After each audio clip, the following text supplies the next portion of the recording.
എടുത്തു പറയാനായിട്ട് കൃഷ്ണാനന്ദ് ഡയറക്ടറിൻ്റെ ഒരു പ്രത്യേക ഒരു ഫിലിമോഗ്രഫി ഉണ്ടല്ലോ. പുള്ളിയുടെ തന്നെ ഒരു വെറൈറ്റി പടമായിട്ട് തന്നെ പറയാം. നേരത്തെ ഉള്ളതിനേക്കാളും വ്യത്യസ്തമായിട്ടായിരുന്നു പുള്ളിയെ ചെയ്യുന്നത്.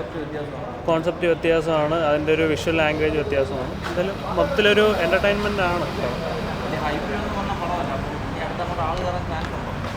അതറിയില്ല, അത് ഓരോരുത്തരും അത് ഇഷ്ടപ്പെടുന്ന പല രീതിയിലിരിക്കും. ഒരു കൊമേഴ്ഷ്യൽ പടമായിട്ട് നമുക്ക് പറയാൻ പറ്റത്തില്ല.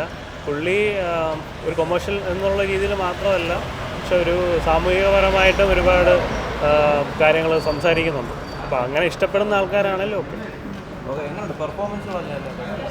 അഭിനയം വളരെ നന്നായിരുന്നു. എല്ലാ ആക്ടേഴ്സും ആ ഒരു ക്യാരക്ടറിനനുസരിച്ച് എല്ലാവരും നന്നായിട്ട് പെർഫോം ചെയ്തിട്ടുണ്ട്. എനിക്ക് നന്നായിട്ട് ഇഷ്ടപ്പെട്ടു. മൊത്തത്തിൽ പെർഫെക്റ്റ് പടം. എങ്ങനെ പടം അതൊരു ടാക്റ്റിക്കലായിട്ടുള്ള നല്ല സിനിമയാണ്. ആളില്ലെന്നുള്ളൂ, പക്ഷെ നല്ല പടമാണ്. കാരണം അത് കൃഷ്ണാനന്ദിൻ്റെ ഒരു പടം തിയേറ്റർ വാച്ചിങ്ങിന് വേണ്ടി നമുക്കങ്ങനെ കിട്ടിയിട്ടില്ല. മറ്റേ പുരുഷപ്രായത വരുന്നവരും മറ്റേ ആവാസവ്യൂഹമായിരുന്നവരൊക്കെ ആവാസവ്യൂഹം തിയേറ്ററിലുണ്ടെന്ന്, പക്ഷെ അന്ന് കാണാൻ പറ്റില്ല. പിന്നെ പുരുഷപ്രായം കണ്ടപ്പോൾ തന്നെ വിചാരിച്ച് തിയേറ്റർ വാച്ച് വേണമെന്നുള്ള ആഗ്രഹിച്ചൊരു പടമായിരുന്നു. പിന്നെ അടുത്ത നല്ല തിയേറ്റർ എക്സ്പീരിയൻസ്, നല്ല പടം തന്നെയാണ്. ഡ്യൂറേഷനൊക്കെ 1.25 മണിക്കൂറേ ഉള്ളൂ. എന്നാലും ആ ഇരിക്കുന്ന സമയം അത്രയും വല്ലാതെ അങ്ങനെ ഒന്നുമില്ലാതെ ആ ഒരു സ്റ്റൈൽ മേക്കിങ്. അടുത്ത പടം കൃഷ്ണാനന്ദ് ലാലേട്ടൻ്റെ കൂടെയാണ്.